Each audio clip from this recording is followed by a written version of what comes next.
Hello children, our today's topic is unification of Germany. No event in Europe was as important as the unification of Germany. In 1871, Germany became a united nation of Europe.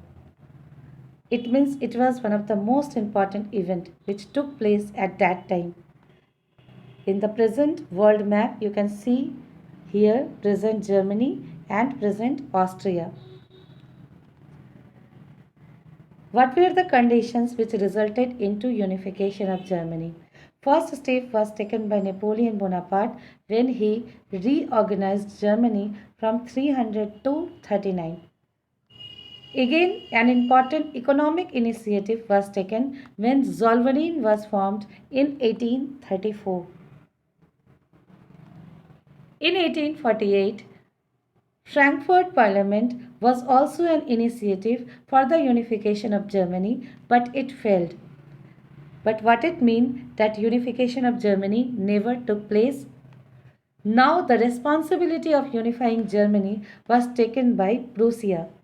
As we have discussed earlier also कि among these 39 states यानी 39 states जो था जो उस समय का Germany जो अब तक नहीं बना था उसमें ऑस्ट्रिया और प्रूसिया दो बहुत पावरफुल स्टेट्स थे।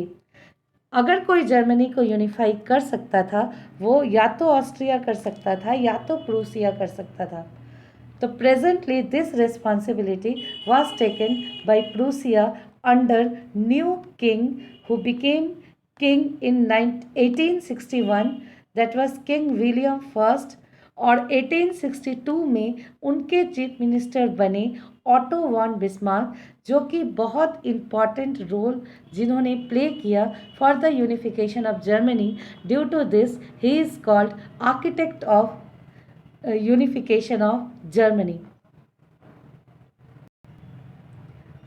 ऑटो वॉन बिस्मार्क ने क्या देखा कि प्रूसिया का सबसे बड़ा राइवल जो है वो ऑस्ट्रिया है, प्रूसिया का जो नेबर है वो फ्रांस है जो कि कभी भी नहीं चाहता था कि जर्मनी यूनिफाइड हो।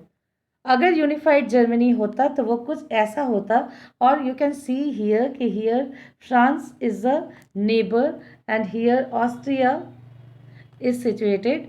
तो फ्रांस कभी नहीं चाहता था कि उसका एक नेबर इतना ताकतवर हो जाए, वो यूनाइटेड हो जाए, और प्रूसिया कभी नहीं चाहता था कि जर्मनी अगर जर्मनी बने यानी 39 स्टेट्स अगर जर्मनी बने तो वो प्रूसिया के डोमिनेंस में हो।